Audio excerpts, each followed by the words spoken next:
बिजली की रानी मैं हूँ आई, कहते हैं मुझको सुंदरी आई। हाँ हाँ सुंदरी आई। सुंदरी शीशे में खुद को देख के निहारते हुए कहती है और खुद से बातें करती है।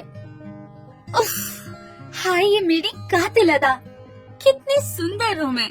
ऊपर वाले ने बड़ी ही फुर्सत से बनाया है मुझे। दरअसल सुंदरी एक बहुत बड़े सेठ की इकलौती औलाद होती है। उसके आगे पीछे 10-10 नौकरानियां घूमती है। जमीन पे भी उसके पैर पड़ने नहीं देती। सुंदरी को अपने रंग रूप पे बड़ा ही घमंड होता है। वो सोचती है पूरी दुनिया में उसके जैसा कोई भी सुंदर नहीं है। फुल्की, अरे ओ फुल्की, कहाँ मर गई तुम? क्या तुम्हें पता नहीं, जब मैं सुबह उठूं मेरी चप्पल सामने होनी चाहिए। अब मेरी चप्पल नहीं मिल रही, मेरे पैर गंदे हो जाएंगे। माफ करना मालकिन, ये रही आपकी चप्पल। सुंदरी के माता पिता को बहुत दुख होता है सुंदरी के स्वभाव से। सुंदरी की माँ, मुझे बहुत टेंशन होती है हमारी बेटी के स्वभाव से। कल को इसकी शादी होनी है, क्या ससुराल में भी ये यही करेगी? पर इसमें इसकी कोई गलती नहीं है, गलती हमारी है। बचपन से ही हमने उसे जरूरत से ज्यादा सुविधाएं दी, जिसका वो गलत फायदा उठा रही है। आप सही कह रहे हैं जी, उसकी शादी की उम्र भी हो गई है और शादी के लिए मानती भी तो नहीं वो। अच्छे से अच्छे रिश्ते का मजाक बना के भगा देती है।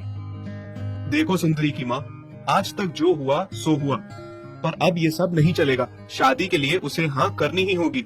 आज शाम को एक बहुत अच्छे घर से रिश्ता आने वाला है सुंदरी को देखने, तुम उसे मना लो। मैं कोशिश करती हूँ जी उसे मनाने की। सुंदरी अपनी सहेलियों से मिलने जाती है। वो पूरा पूरा दिन अपनी सहेलियों के साथ बिताती, मौज मस्ती करती। अच्छा, शाम होने को आई है, अब मैं चलती हूँ। सुंदरी, तुम हमेशा जब भी बाहर निकलती हो तो छाता क्यों लाती हो? अरे मूर्ख, छाता नहीं लाऊंगी तो तुम जैसे काली और बदसूरत ना हो जाऊंगी। हाँ, ऐसे ही थोड़े लोग मुझे रूप की रानी कहते हैं। हाँ। सुंदरी अपनी सहेली को नीचा दिखाकर गुनगुनाते हुए घर चली जाती है।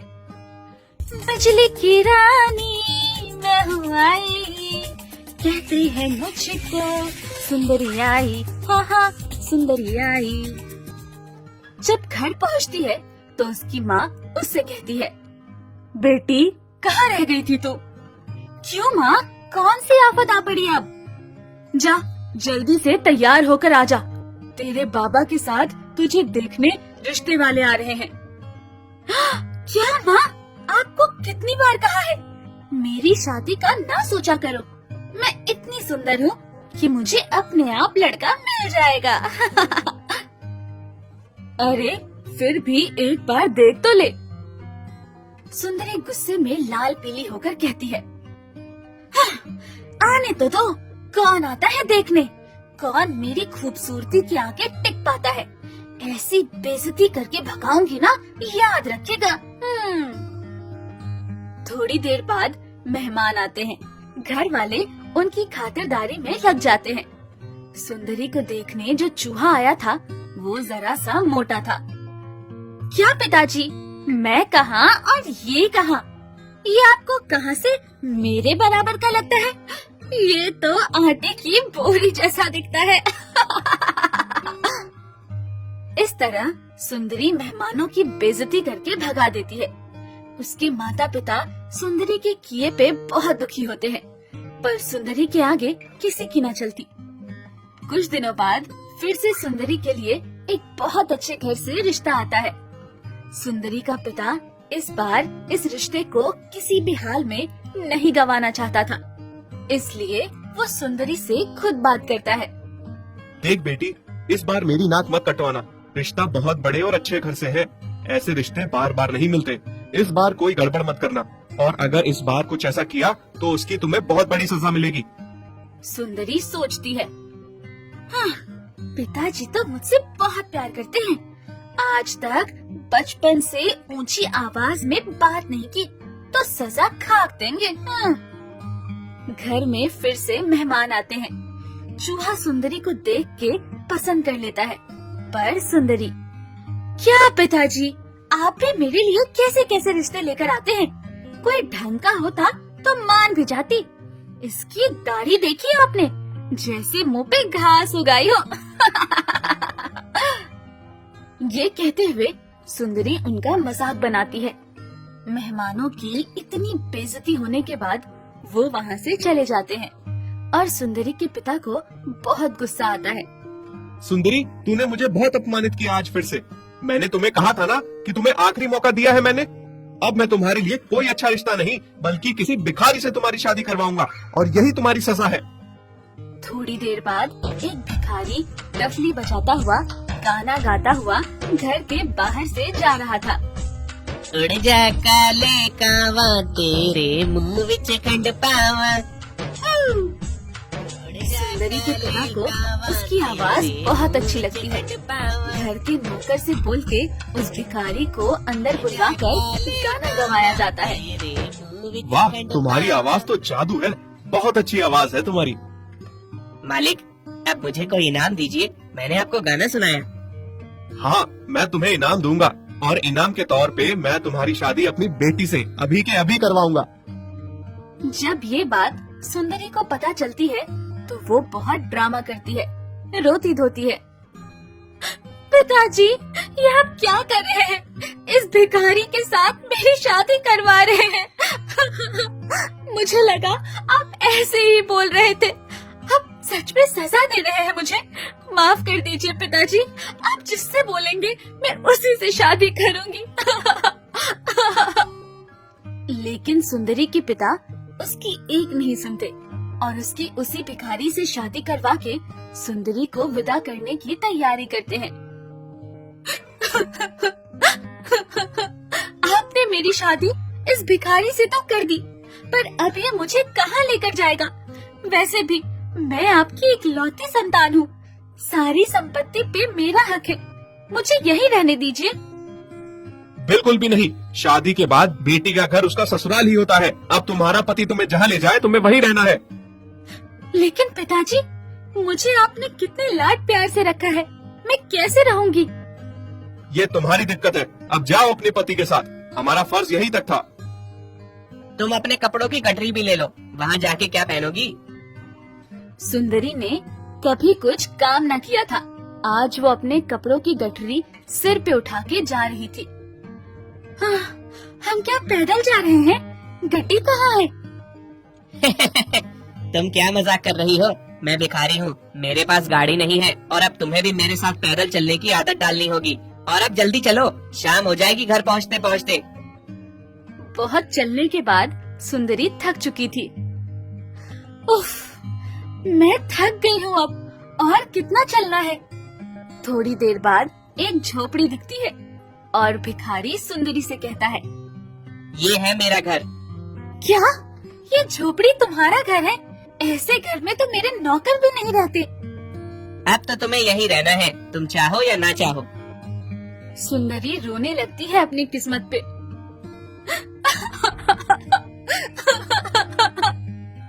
तभी उसे झोपड़ी के सामने एक महल दिखता है। अरे, ये महल किसका है? ये उसी का महल है जिसकी दाढ़ी का तुमने मजाक उड़ाया था। सुंदरी अपनी किस्मत को कोसती हुई कहती है, मैंने कितनी बड़ी गलती की, नहीं तो इस झोपड़ी के बदले में आज इस महल में होती, मेरी शादी इस महल में होती। अच्छा, बहुत भूख लगी है, अब जल्दी से चूल्हे में आग जला के खाना बनाओ मेरे लिए। खाना? मुझे खाना बनाना नहीं आता, मैंने कभी काम नहीं किया। काम नहीं किया तो करना होगा, मैं तुम्हारा पति हूँ और तुम्हें मेरे लिए खाना बनाना होगा। भिखारी सुंदरी के साथ उसकी मदद करके खाना बनवाता है। ऐसे ही थोड़े दिनों में सुंदरी खाना बनाना सीख जाती है और कुछ दिनों में भिखारी अपनी पत्नी से कहता है कि जो कुछ उसने भीख में लाया था वो सब अब खत्म हो चुका है, अब उसे भी उसके साथ काम में हाथ बटाना होगा। वो कहता है वो उसके लिए जंगल से बांस की लकड़ी काट के लाएगा और वो उसकी टोकरियां बनाएगी, फिर वो उन टोकरियों को बेचेगा। पर मुझे टोकरी बनानी नहीं आती। नहीं आती तो सीखो। इस तरह से सुंदरी टोकरियां बनाती है और उसकी उंगली बुरी तरह जख्मी हो जाती है। तुमसे ये काम भी नहीं होगा। ऐसा करता हूँ, मैं मिट्टी के बर्तन ले आता हूँ, तुम शहर जाकर उन्हें बेचो। सुंदरी से उसका पति हर वो काम करवाता है जो उसने कभी नहीं किया होता, और अब सुंदरी को इस बात की चिंता थी कि मैं मिट्टी के बर्तन बेचने जाऊंगी तो मुझे कोई पहचान न ले और मेरा मजाक न उड़ाए।